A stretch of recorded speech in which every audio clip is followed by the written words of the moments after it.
Hello everyone, welcome to the channel जिसका नाम है एमएलटी वाले गुरुजी। तो आज का जो हमारा चैप्टर होने वाला है दोस्तों, वो होगा हमारा ब्लड से रिलेटेड। चैप्टर 2 की आज हम बात करेंगे। तो हमारा जो चैप्टर 2 है वो है ब्लड। तो आज मैं आपको थोड़ा सा इसके बारे में बता देता हूँ कि हम इसमें क्या क्या कवर करेंगे। इसमें हम कवर करेंगे composition of blood, blood plasma, second. Third हम करेंगे रेड ब्लड सेल्स जो आरबीसीज होती हैं हमारी। फोर्थ हमारा रहेगा वाइट ब्लड सेल्स, डब्ल्यूबीसी जिसे हम बोलते हैं। तो इस वीडियो में बने रहना दोस्तों, मैं आपके लिए इंफॉर्मेटिव वीडियोस बना रहा हूँ जो आपको बहुत हेल्पफुल करेगी आपके एग्ज़ाम पे। कई बच्चों को समझ में नहीं आता है कि क्या क्या कंपोनेंट्स हैं, क्या क्या इसमें फ़ंक्शन होगा आरबीसीज़ का। ठीक है, उसके बारे में बात करेंगे। स्ट्रक्चर्स क्या है उसके बारे में हम बात करेंगे। कंपोजिशंस क्या हैं उसके बारे में हम बात करेंगे ब्लड की। तो आज हमारा सेकंड चैप्टर होगा ब्लड। तो चलो स्टार्ट करते हैं इस चैप्टर को हम। तो पहले हम बात कर लेते हैं composition of blood. Composition of blood में हम जो बात करेंगे वो हमारी ये रहेगा कि ब्लड और ब्लड में जो उसके जो कंपोजिशन है, मतलब कैसे एक ब्लड बनता है पूरी चीज़ों को मिला के। जैसे डब्ल्यूबीसी हो गया ब्लड में, आरबीसीज हो गया, प्लेटलेट्स हो गया, प्लाज्मा हो गया, सीरम हो गया। तो ये सब चीज़ें होती हैं हमारे ब्लड में, तो हम उन्हीं पे आज डिस्कस करेंगे। तो फर्स्ट ऑफ ऑल हम बात कर लेते हैं कंपोजिशन ऑफ ब्लड। ठीक है, कंपोजिशन ऑफ ब्लड की हम बात कर लेते हैं। तो the blood is a circulating tissue composed of fluid, plasma and cells. जो ब्लड हमारा एक सर्कुलेटिंग सिस्टम है। तो हमारा क्या रहता है, ब्लड सर्कुलेट होता रहता है हमारी बॉडी में, जो हमारे टिश्यू में जाता है और उनको क्या करता है, वर्क करता है उनके। It compose of the different kinds of cells. ठीक है, इसमें बहुत सारी सेल्स होती हैं। Occasionally called the corpuscles. ठीक है, इस कार्पस्कल्स एक वर्ड दिया गया है, एक लिविंग सेल्स, साइंस में जो इसका शब्द है एक लिविंग सेल्स को बोला जाता है, corpuscles. These formed elements of the bloods constitute about 45%। तो इसमें रहता है हमारा होल ब्लड। ठीक है, एंड द 55% रहता है हमारा ब्लड प्लाज्मा, जो क्या होता है, एक फ्लूइड होता है। और वो कैसे कलर का होता है हमारा, येलोइश कलर का होता है, प्लाज्मा होता है हमारा। The normal pH human arterial, the human artery है जो, ठीक है, ह्यूमन आर्ट्रियल, तो उसमें जो ब्लड की जो अप्रॉक्सीमेटली जो पीएच होता है वो 7.40 होता है। ठीक है, और जो नॉर्मल रेंज होनी चाहिए हमारे ब्लड की पीएच की वो 7.35 से 7.45 होनी चाहिए, एक weak alkaline solution. Blood is about 7% of the human body weight. जो हमारा ब्लड है वो 7% है हमारे ओवरऑल बॉडी वेट का, ह्यूमंस का। So the average adult has a blood volume of about 5 litre. एक जो हेल्दी अडल्ट है उसके जो बॉडी में ब्लड की मात्रा है वो है 5 लीटर। ठीक है, विच 2.7 to 3%, जिसमें 2.7 to 3 लीटर क्या होता है, जिसमें प्लाज्मा होता है। जो ब्लड है हमारा 5 लीटर, उसमें क्या होता है 2.7 से 3 लीटर तक हमारा क्या होता है, प्लाज्मा होता है। तो ये हो गई बात हमारी ब्लड की, कि ब्लड हमारी बॉडी में कितना लीटर होता है। अब ब्लड का हमारा पीएच क्या है आर्ट्रियल में। ठीक है, ब्लड के हमारे क्या है, एक लिविंग सेल्स है। ठीक है, और 55% हमारा प्लाज्मा होता है, 45% हमारा होल ब्लड रहता है। तो ये बात हो गई हमारी कंपोजिशन ऑफ ब्लड की। आगे चलते हैं, हम देखते हैं ब्लड प्लाज्मा। ब्लड प्लाज्मा की अगर मैं बात करूं तो blood plasma is about 91.5% water होता है इसमें, 8.5% इसमें सॉल्यूट्स होते हैं, इसमें केमिकल कंपोजिशंस होंगी प्लाज्मा की। ठीक है, येलोइश कलर का होता है। Most of which by the weight 7% are proteins, 7% proteins पाया जाता है इसमें। ठीक है, some of proteins in plasma are also found in elsewhere in the body, but those confined to blood are called plasma protein.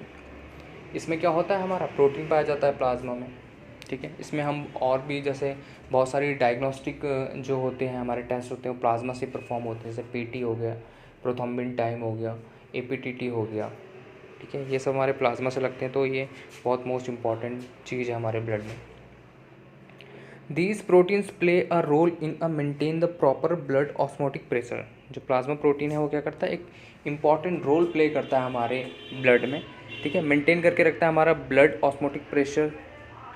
Which is important the total body fluid balance, हमारे जो body में fluids हैं उनको balance रखता है, ठीक है। Most plasma protein are synthesize by the liver, जो हमारा लीवर है वो सिंथेसाइज करता है हमारा प्रोटीन, प्लाज्मा प्रोटीन,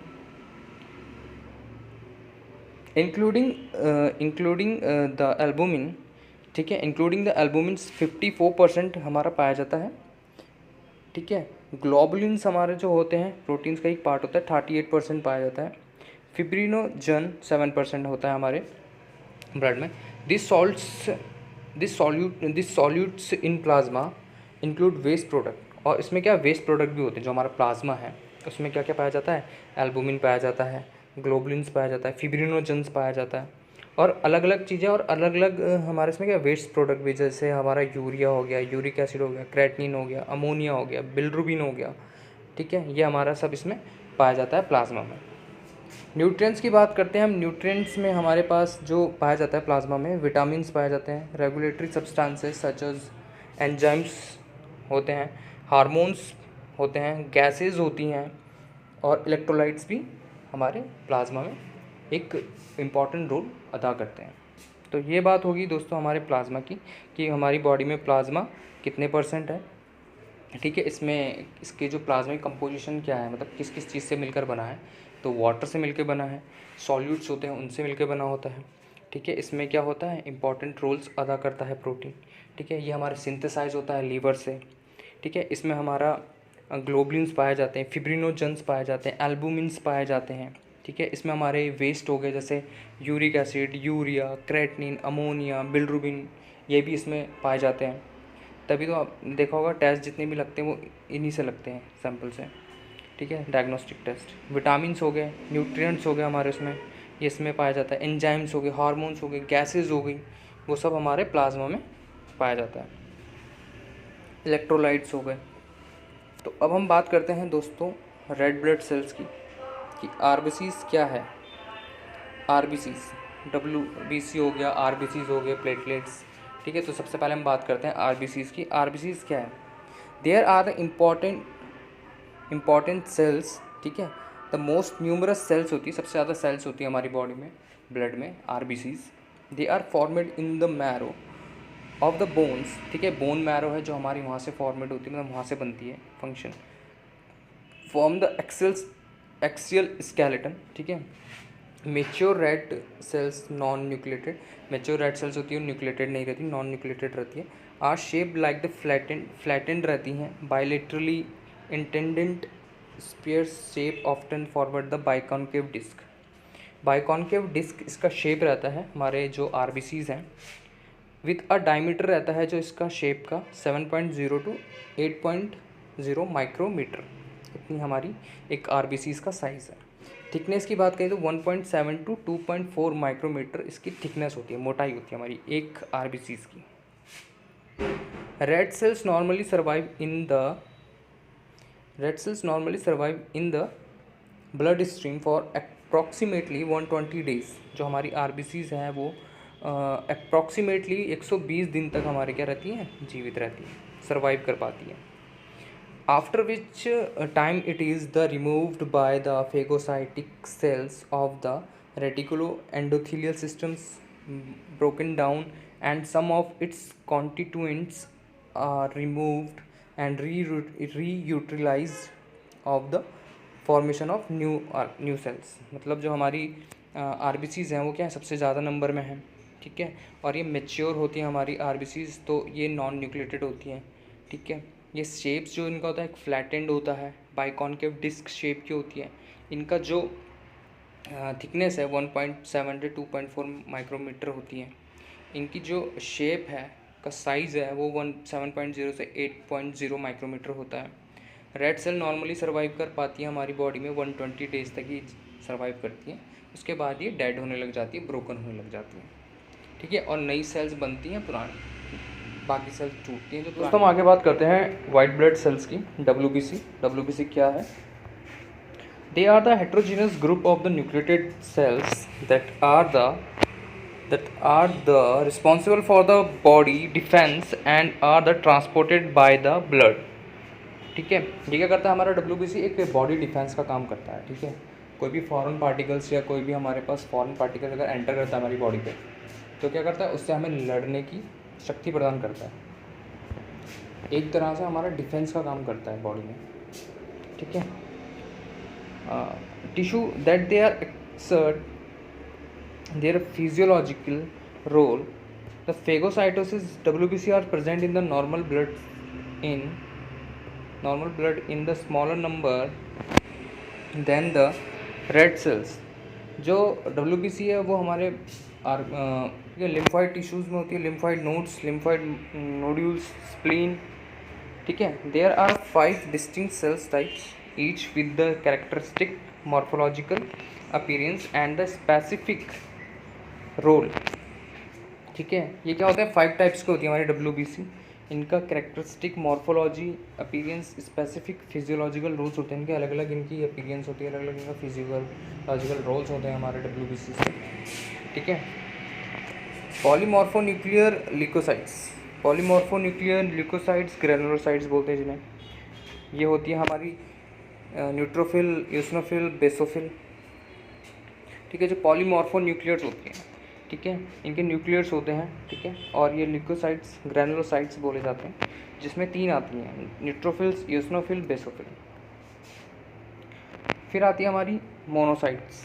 मोनोसाइट्स में हमारी लिम्फोसाइट्स, मोनोसाइट्स, ये दोनों आती हैं। तो WBC में अगर मैं कहूँ, ओवरऑल मैं बात करता हूँ WBC की, तो they are the group of the nucleated cells, ठीक है। इनकी जो सेल्स हैं न्यूक्लिएटेड रहती हैं, ठीक है। और ये बॉडी डिफेंस का काम करती है WBC हमारा। और इनकी जो नॉर्मल रेंज होती है वो हमारी 5000 से 11000 माइक्रोलीटर होती है इन अडल्ट में, ठीक है। एक हेल्दी सेल्स जो होती है, ठीक है, ये प्रोड्यूस होती है हमारी बोन मैरो से, लिम्फॉइड टिश्यू से, lymph nodes, lymph nodules, spleen. और ये 5 टाइप्स की होती है। इनमें सब कैटेगरीज किया गया है इनको एक पॉलीमॉर्फोन्यूक्लियर ल्यूकोसाइट्स में डिवाइड किया गया है, दूसरा मोनोन्यूक्लियर ल्यूकोसाइट्स में डिवाइड किया है। जो पॉलीमॉर्फोन्यूक्लियर है उसमें न्यूट्रोफिल, एसिनोफिल, बेसोफिल है, और जो मोनोन्यूक्लियर ल्यूकोसाइट्स में लिम्फोसाइट्स, मोनोसाइट्स हैं। तो गाइस आज हमने बात कर ली आपकी WBC की, RBC की, ब्लड प्लाज्मा की, कंपोजिशन ऑफ ब्लड की। तो अभी यहाँ पे हम इस वीडियो को एंड करते हैं। नेक्स्ट वीडियो में हम आपको WBCs के जो भी न्यूट्रोफिल हैं, लिम्फोसाइट्स हैं, मोनोसाइट्स हैं, बेसोफिल हैं, ठीक है, इनके बारे में हम बात करेंगे नेक्स्ट वीडियो में। तो तब तक के लिए गुड बाय दोस्तों।